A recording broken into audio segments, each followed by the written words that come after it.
Ma'am ऐसा होता है ना कि लाइक जब महिला प्रेग्नेंट होती है तो साथ-साथ में ये भी चीज़ होती है कि कुछ मल्टीविटामिन्स की बहुत ज़रूरी होती है हर महिलाओं को, क्योंकि जब फर्स्ट टाइम प्रेग्नेंट होते हैं तो मालूम नहीं होता कि मल्टीविटामिन्स हमारे लिए कितने ज़रूरी हैं। तो ये कितने ज़रूरी होते हैं मल्टीविटामिन्स लेने?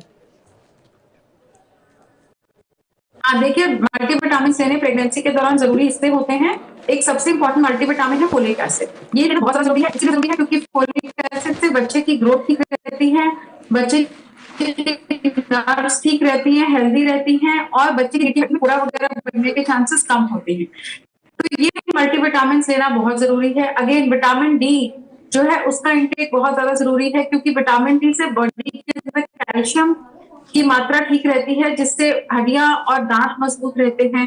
अगेन सप्लीमेंट्स के अंदर आयरन और कैल्शियम बहुत इंपॉर्टेंट सप्लीमेंट है जो हर एक इंडियन महिला को लेना बहुत ज्यादा जरूरी है। प्रेगनेंसी के दौरान ब्लड पतला होता है, इसलिए हीमोग्लोबिन फॉल होता है। क्योंकि हीमोग्लोबिन फॉल हो रहा है, इसीलिए उस हीमोग्लोबिन को नॉर्मल लेवल तक मेंटेन करने के लिए कम से कम आपको जो है एक आयरन के टैबलेट रोज देना पड़ेगा। कैल्शियम का सप्लीमेंट भी रोज देना बहुत ज्यादा जरूरी है। बिल्कुल मैम, अभी जैसे आज का लाइव था और हमने अपनी इस प्लेट को प्रमोट किया तो एक सवाल बार-बार आ रहा था, वो पूछ रही थी कि मुझे 8वां महीना लगा है और उनको जो है पूरी बॉडी पे एलर्जी हो रही है, मतलब एलर्जी इतनी इस हद तक है कि पूरे रैशेज़ हो गए हैं।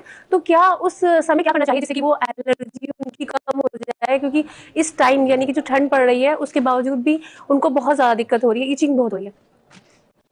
देखिए इचिंग के रीजन प्रेगनेंसी में बहुत सारे होते हैं, सिर्फ एलर्जी नहीं होती। कई बार हम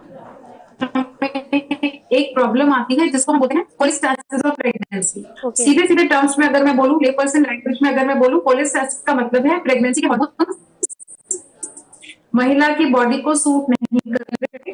जिसकी वजह से उसकी बॉडी के अंदर एंजाइम्स अब नॉर्मल बन रही हैं और ये एंजाइम कंट्रीब्यूट कर रहे हैं itching के लिए। तो ओके। सबसे पहले ऐसी महिला को अपने लिवर के टेस्ट करवाना बहुत ज्यादा जरूरी है। जी। मेरी उनसे सलाह है कि अगर वो सुन रहे हैं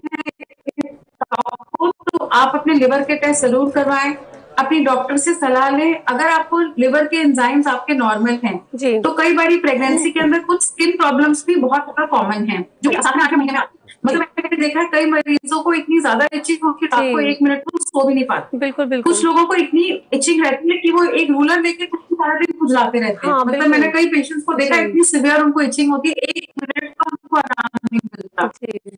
तो अगर ऐसा कुछ है अपने डॉक्टर की नजर में जरूर लाएं। आपके डॉक्टर आपको बताएंगे अगर आपकी लिवर वाली प्रॉब्लम सॉर्टेड है, नॉर्मल है, तो आपको बताएं मेडिसिन लेते हैं इस प्रॉब्लम को ठीक करने के लिए। और जो आपको प्रेगनेंसी की वजह से ये जो एलर्जी वाली प्रॉब्लम आ रही है, ये इसलिए आपको क्या क्या करना है, क्या क्या लगाना है, क्या क्या दवाइयां खाएं।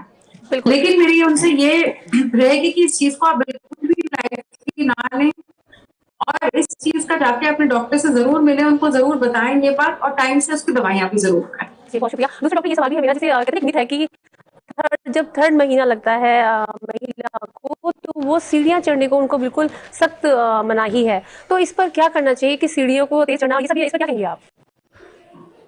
देखिए आप सीढ़ियां ऊपर नीचे कर सकते हैं अगर आपके डॉक्टर बोल रहे हैं सब कुछ ठीक ठाक है, लेकिन आराम आराम से उतरिए। सीढ़ियां चढ़ने उतरने के पीछे रैशनल ये है कि कई बार कुछ लोगों को ब्लीडिंग स्पॉटिंग की दिक्कत रहती है, लेकिन फिर भी वो ऊपर नीचे करते रहते हैं। सेकेंडली 7th मंथ के बाद क्योंकि आपका वजन बहुत ज्यादा बढ़ रहा है तो बैलेंस लूज करने के चांसेस होते हैं, जिसकी जी। वजह से आप सीढ़ियों से गिर सकते हैं। तो आप इस चीज का भी ध्यान जरूर रखें कि ऐसा अगर कुछ है और आपको जो है पता नहीं चल रहा है कि आप सीढ़ियां ठीक से चढ़ रहे हैं या नहीं चढ़ रहे, तो आप आराम आराम से उतरिए। अपने किसी फैमिली मेंबर के साथ उतरिए ताकि अगर कोई प्रॉब्लम हो आपको सहारा मिल जाए, आप गिरने से बचे रहें। इन सब चीजों का अगर आप ध्यान रखेंगे, फ्लैट स्लीपर्स पहनेंगे, कंफर्टेबल शूज पहनेंगे, तो सीढ़ियां ऊपर नीचे करने में कोई प्रॉब्लम नहीं है, प्रोवाइडेड कि आपको ब्लीडिंग की दिक्कत नहीं है, आपके डॉक्टर ने आपको कंप्लीट बेड रेस्ट के लिए नहीं बोला और आप कॉन्फिडेंट हैं कि सीढ़ियां चढ़ने उतरने में आप अपना बैलेंस लूज नहीं करते। बिल्कुल।